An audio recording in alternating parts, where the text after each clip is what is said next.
Hygrometer.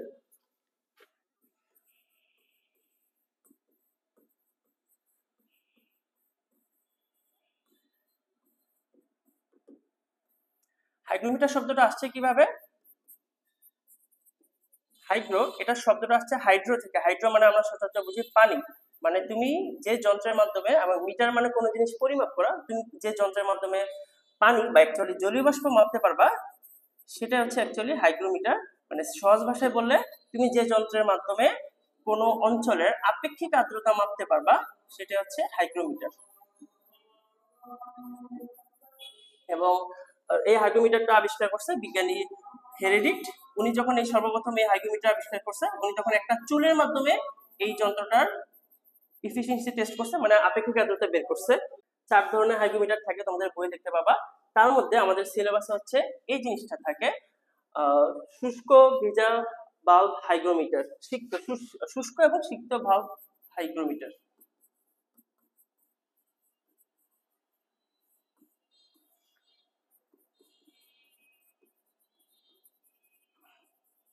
এখন বাকি জিনিসগুলো মুছে দিই। আমাদের এই সিলেবাসের অন্তর্ভুক্ত আমাদের এই টপিকটা কিভাবে এই হাইগ্রোমিটারটা কাজ করে।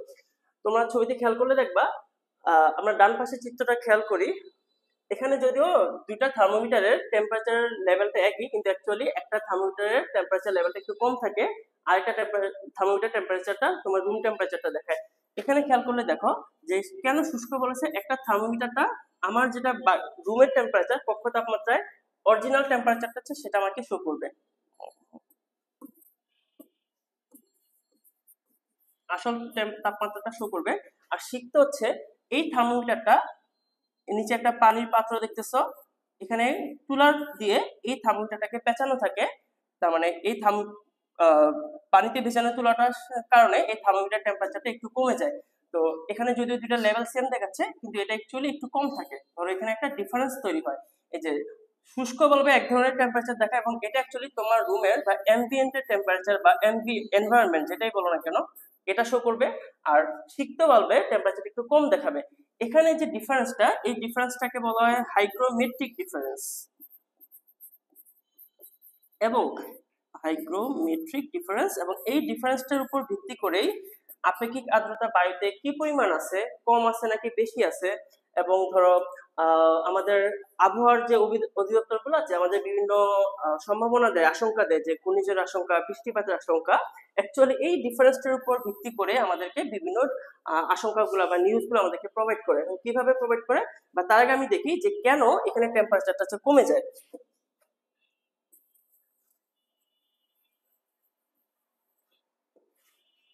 আমি যদি এখানে আঁকি ভাইয়ারা, এটা হচ্ছে আমার ড্রাই বাল্ব, এবং এটা হচ্ছে শুষ্ক বাল্বের টেম্পারেচার এসে পারদ, নিচে হচ্ছে একটা কটনের কাপড় থাকে, এবং এখানে হচ্ছে স্টুও থাকে, পানি থাকে। এখন কেন এই পারদের লেভেলটা হচ্ছে নিচে নেমে যায়? আচ্ছা, এখানে যেহেতু এই বাল্বটার নিচের অংশটা, এই অংশটা একটা গ্লাসের ভিতর থাকে আর নিচের অংশটা হচ্ছে ওপেন থাকে, তার মানে এখানে ইজিলি বাতাস আসতে পারবে। এখন বাতাস এসে কি করবে, এই অংশগুলার, এই যে এই কটনের কাপড়ের যে সারফেসে যে পানির অণুগুলা আছে, এই পানির অণুগুলা বাতাস থেকে শক্তি অর্জন করবে। কারণ হিট ট্রান্সফার আর কিছু না, আমরা তো ক্যালোরিমিটার নিতে পড়ে আসছি যে সব সময় গরম বস্তু থেকে ঠান্ডা বস্তু শক্তি অর্জন করে, শক্তি গ্রহণ করে। তো বাতাস কিন্তু তুলনামূলক গরম, এই কারণে ড্রাই বাল্বের টেম্পারেচারটা হাই। আর ওয়েট বাল্বে যে তুলার আশেপাশে যে পানির অণুগুলা থাকে তুলার কাপড়ে, তো এখান থেকে এই পানির অণুগুলা শক্তি অর্জন করে বাষ্পীভূত হয়ে যাবে বা ইভাপোরেট হয়ে যাবে। এখন যেহেতু এই তুলার কাপড় থেকে হচ্ছে অণুগুলা বাষ্পীভূত হয়ে আকাশে উড়ে যাচ্ছে, মানে এই ভেতরে যে অবশিষ্ট পানির অণুগুলো আছে ওদের গতিশক্তি হচ্ছে কমে যাবে। অবশিষ্ট পানির অণুদের গতিশক্তি কমে যাবে, আর গতিশক্তি কমে গেলেই কিন্তু অ্যাকচুয়ালি আমাদের টেম্পারেচারটা ডাউন করে।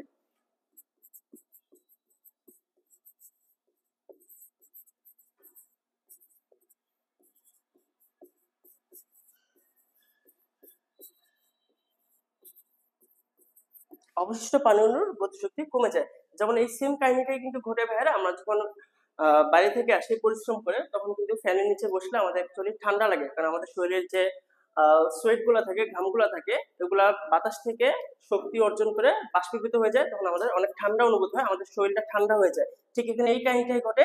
এখানে তুলার বা কাপড়ের বাইরের দিকে অণুগুলা বাষ্পীভূত আকাশে উঠে যায়, ভেতরে যে অল্প সংখ্যক অণু থাকে এদের গতিশক্তি কমে যায়, আর গতিশক্তি কমে গেলে হচ্ছে টেম্পারেচার কমে যায়। ঠিক এই কারণে এই পারদের লেভেলটা আস্তে আস্তে নিচে নামতে থাকে। এখন খেয়াল করলে দেখো ভাইয়ারা, যদি আমাদের আশেপাশে কিন্তু হচ্ছে এনভায়রনমেন্ট, এখন যদি আমার এনভায়রনমেন্টে পর্যাপ্ত পরিমাণ বাতাস আগে থেকেই থাকে, বাতাস বলতে আমি এখানে H2O কে বোঝাচ্ছি, যদি পর্যাপ্ত পরিমাণ আগে থেকে, আমরা কিন্তু একটু আগে সম্পৃক্ত সম্পৃক্ত পড়েছি ভাইয়ারা, সম্পৃক্ত মানে কি, বা আমি কখন একজন থেকে নিব যখন আমি অসম্পৃক্ত, তো আমার বাতাসে বা জলীয় বাষ্প যদি H2O কম থাকে তাহলে হচ্ছে আমি আরেকজন থেকে খুব দ্রুত নিয়ে নিব।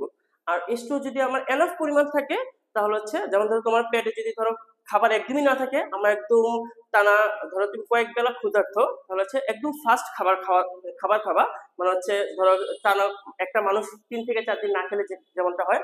আর ধরো তুমি অল্প একটু খাবার খাইছো, কেউ যদি তোমাকে অন্য একটা খাবার দেয়, তুমি কিন্তু আস্তে আস্তে খাবার খাবা। জিনিসটা হচ্ছে এমন, আমার এনভায়রনমেন্টে যদি বাতাস একদমই না থাকে, ধরো বাতাস নাই, H2O এখন নাই, এখন তার মানে কি এনভায়রনমেন্ট চাবে বেশি বেশি H2O নেওয়ার জন্য, মানে কি তখন এখান থেকে খুব পানিগুলা, বা এখান থেকে যে যে পানিগুলা, এই পানিটা একটা সময় গিয়ে এই তুলাটাকে বা কাপড়টাকে ভিজাবে, মানে এই পানিটা খুব তাড়াতাড়ি শেষ হবে। পানি যদি খুব তাড়াতাড়ি শেষ হয়, এখান থেকে শক্তিগুলা তাড়াতাড়ি উড়ে চলে যাবে, তার মানে এই থার্মোমিটার যে পারদের লেভেলটা, সেই পারদের লেভেলটা হচ্ছে নিচে নেমে যাবে খুব ফাস্ট, কারণ আমার এনভায়রনমেন্ট খুবই কম, এনভায়রনমেন্টে H2O এর পরিমাণ খুবই কম। আর যদি ধরো এনভায়রনমেন্টে আমার H2O আগে থেকে অল্প পরিমাণ আছে, তাহলে কি আমার এই সিস্টেমটাতে ঠিক অল্প অল্প করে আস্তে আস্তে এই পার্থক্যটা বা এই লেভেলের পার্থক্যটা আস্তে আস্তে কমবে, কারণ আমার আগে থেকে অল্প পরিমাণ H2O আছে।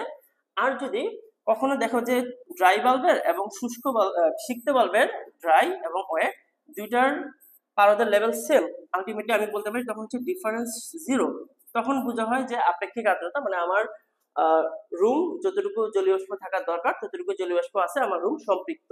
বুঝছি, এটার উপর ডিপেন্ড করে আমাদের কতগুলো পূর্বাভাস দিতে হয়, এই পূর্বাভাসটাই আমরা এখন দেখবো।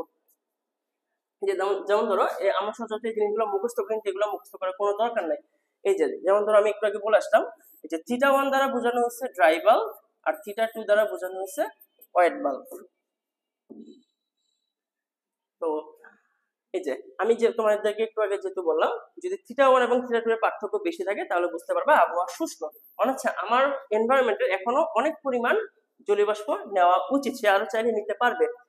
থিটা থেকে থিটার মান কম হলে বুঝতে হবে আবহাওয়া আর্দ্র, মানে হচ্ছে পার্থক্য, এখানে অ্যাকচুয়ালি কিন্তু পার্থক্যটা বোঝা নিচ্ছে, পার্থক্য যত বেশি হবে তত আবহাওয়া শুষ্ক। ধরে এটা হচ্ছে θ1 আর এটা হচ্ছে ধরো θ2, এই দেখো পার্থক্য মাত্র অল্প, তার মানে কি আমার রুমে বা আমার এনভায়রনমেন্টে আগে থেকেই এনাফ পরিমাণ জলীয় বাষ্প আছে, তার মানে সে আর জলীয় বাষ্প চাইলে নিতে নিতে চাবে না তার মানে আমার এনভায়রনমেন্টে আগে থেকে আর্দ্র। থিটা থেকে থিটার মান যদি ধীরে ধীরে কমতে থাকে, তোমাদেরকে যেটা আমি একটু আগে বললাম, যদি ধীরে ধীরে কমতে থাকে মানে এখান থেকে অল্প অল্প করে বাতাস বা সরি জলীয় পানি বাষ্পীভূত হচ্ছে, মানে তাহলে বাতাসে জলীয় বাষ্প বা মেঘের পরিমাণ আস্তে আস্তে বাড়বে, যেটা একটু পরে গিয়ে বৃষ্টিতে পরিণত হবে। তার মানে আমি বলতে পারবো যে তখন বৃষ্টির সম্ভাবনা রয়েছে। আর যদি হুট করে আমার এই ডিফারেন্সটা বেড়ে যায়, মানে হচ্ছে এই পারদের লেভেলটা নিচে নেমে যায় কার, ওয়েট বাল্বের, তাহলে কি হবে, তার মানে আমি বলবো হঠাৎ করে সব বাতাস বাষ্পে পরিণত হয়ে গেছে। তার মানে আমি এটাও বলতে পারবো হঠাৎ করে আমার এই এলাকায় জলীয় বাষ্পের পরিমাণ বেড়ে গেছে। হঠাৎ করে যদি জলীয় বাষ্পের পরিমাণ বেড়ে যায়, তোমরা কিন্তু একটা, আমরা ছোট থেকে একটা লাইন পড়ে আসছি, বাতাস সবসময় উচ্চ চাপের অঞ্চল থেকে নিম্ন চাপের অঞ্চলে গমন করে, তো এখানে ঠিক সেম উচ্চ চাপের অঞ্চল থেকে আমার এই এলাকায় খুব দ্রুত অন্যান্য বাতাসগুলো আসতে থাকবে, তার মানে এখানে একটা ঘূর্ণিঝড়ের মতো এনভায়রনমেন্ট তৈরি হবে, তখন আমি সেটাকে বলতে পারবো ঝড়ের সম্ভাবনা রয়েছে। আর তোমাদেরকে একটু আগে বলে আসলাম θ1 = θ2 হলে আমরা বলবো জলীয় বাষ্প সম্পৃক্ত। ওকে ভাইরা, হাইগ্রোমিটার কিভাবে কাজ করে বা টেম্পারেচার কেন আপ ডাউন করে আমরা জানলাম। আমাদের হাইগ্রোমিটারের সূত্রটাই মেনলি কাজে লাগবে। এখানে এই থিটা দ্বারা অ্যাকচুয়ালি বোঝানো হয় শিশিরাঙ্ক, যে তাপমাত্রায় শিশির পড়া শুরু করে আমরা এই সূত্র থেকে সরাসরি শিশিরাঙ্ক বের করতে পারবো। আর θ1 দ্বারা বোঝানো হয় শুষ্ক বাল্বের টেম্পারেচার।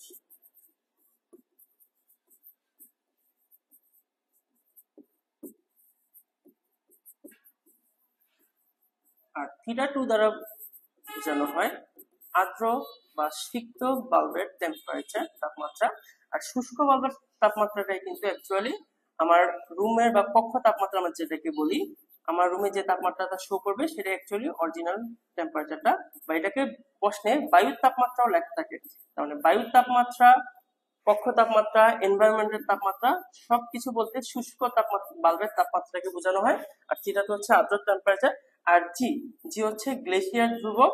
এটা তোমাদের বইয়ে একটা চার্ট আছে, মুখস্থ করার একদমই কারণে প্রশ্নে দেওয়া থাকবে। বিভিন্ন তাপমাত্রায় গ্লেশিয়ারের ধ্রুবক বিভিন্ন রকম হয়, এই ধ্রুবকটা প্রশ্নে দেওয়া থাকবে। বাকি তিনটা ইনফরমেশন আশা করি প্রশ্নে দেওয়া থাকবে, আমরা এখান থেকে সরাসরি শিশিরাঙ্ক বের করতে পারবো।